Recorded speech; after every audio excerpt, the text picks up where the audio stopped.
Innal hamdalillah nahmaduhu wa nasta'inuhu wa nastaghfiruh wa na'udzu billahi min syururi anfusina wa min sayyiati a'malina may yahdihillahu fala mudilla lahu wa may yudlilhu fala hadiya lahu. Asyhadu an la ilaha illallah wa asyhadu anna Muhammadan abduhu wa rasuluh. Alladzi la nabiyya ba'da amma ba'du. Para hadirin sekalian, mari kita panjatkan puja-puji serta rasa syukur kita kepada kehadiran Allah Subhanahu wa taala yang dimana Ia telah memberikan kita beribu-ribu kenikmatan, di antaranya ialah nikmat iman, nikmat ihsan dan kesehatan yang telah menghadirkan kita pada acara ini yang insya Allah diridhoinya. Para hadirin sekalian, mari kita harapkan dan doakan salawat serta salam kepada junjungan kita Nabi Muhammad SAW, tak lupa terhadap keluarganya, para sahabat, tabi'ut tabi'in, dan sampailah kepada kita selaku umatnya. Para hadirin sekalian, kita semua telah mengetahui bahwasanya kita itu manusia biasa yang tidak terlindungi dari yang namanya dosa. Bukan nabi, bukan malaikat.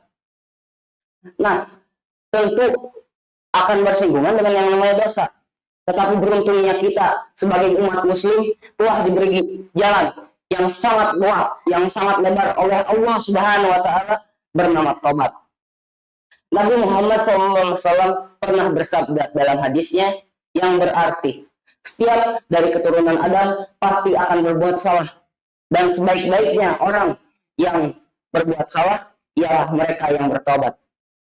Maka dari hadis ini kita dapat menyimpulkan bahwasanya manusia itu akan bersinggungan dengan kesalahan, dan sebaiknya kita akan bertobat karena itulah sebaik-baiknya perbuatan untuk dilakukan bagi orang yang bersalah.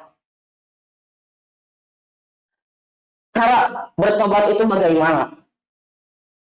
Di antara yang paling sederhana ialah kita mengucapkan istighfar, yaitu memohon ampun kepada Allah.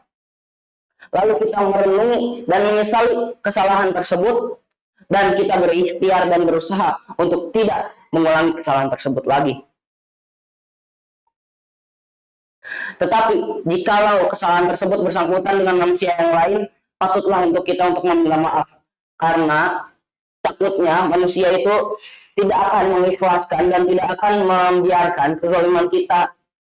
Tetapi jikalau kezaliman kita terhadap manusia lain itu bersangkutan juga dengan harta materi, maka patutlah bagi kita untuk mengembalikan harta materi tersebut kepada orang yang berhak menerimanya. Nah, cara bertobat yang sederhana dan sangat singkat ini merupakan salah satu ciri bagaimana Allah Subhanahu wa taala memberikan kita keringanan, memberikan kita kemudahan untuk kembali kepadanya. Kita bisa melihat dari agama-agama lain seperti Kristen, Hindu, dan lain-lain, bahwasanya ketika mereka ingin bertobat atau kembali kepada Tuhan mereka setelah membuat kesalahan, mereka itu melakukan ibadah-ibadah yang rumit. Contoh dari Kristen, baptis. Contoh dari agama yang lain, misalnya mengorbankan atau menyumbangkan sebagian harta yang cukup besar. Nah, Allah Subhanahu wa taala tidak begitu. Ia telah memberikan kita kemudahan. Cukup bagi kita untuk mengucapkan astagfirullah, menyesali dan merenungi kesalahan tersebut, lalu berikhtiar untuk tidak mengulanginya. Allah Subhanahu wa taala yang maha baik telah memberikan kita kemudahan yang sangat besar dibandingkan agama-agama yang lain. Meskipun Allah Subhanahu wa taala memberikan kemudahan tersebut, masih ada manusia di antara kita yang tetap tidak melaksanakan tobat tersebut, padahal mereka tahu bahwasanya mereka berbuat salah. Contoh, si A, ia telah mengganggu si B. Mereka itu teman sekelas dan mereka akan menjalani ulangan. Si A mengganggu si B tiap hari, terus aja diganggu. Terus suatu hari saat ulangan akan menjelang ulangan, mereka akan menjelang ulangan. Si B tidak ikhlas karena tiap hari terus diganggu, dan si A kepikiran, aku harus minta maaf gak ke si B. Tapi dia mengabaikan pikiran tersebut dan dia memutuskan untuk tidak meminta maaf. Keesokan harinya, ternyata si B malam kemarin mendoakan dia semoga dia tidak lulus ulangannya. Dan apa yang terjadi? Ternyata doa tersebut diijabah karena doa-doa orang yang dizalimi akan diijabah. Ini akan dijabah. Tidak bagus. Kehidupannya hancur, pendidikannya hancur karena doa si B. Meskipun begitu, tidak patut bagi seorang muslim untuk mendoakan keburukan bagi muslim yang lain. Tetapi hanya sekedar info saja, orang yang dizalimi doanya pasti diijabah. Baik, sekian dari saya. Mohon maaf bila ada kesalahan.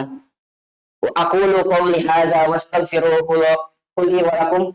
Syukran alaihi wa minkum. Wassalamualaikum warahmatullahi wabarakatuh.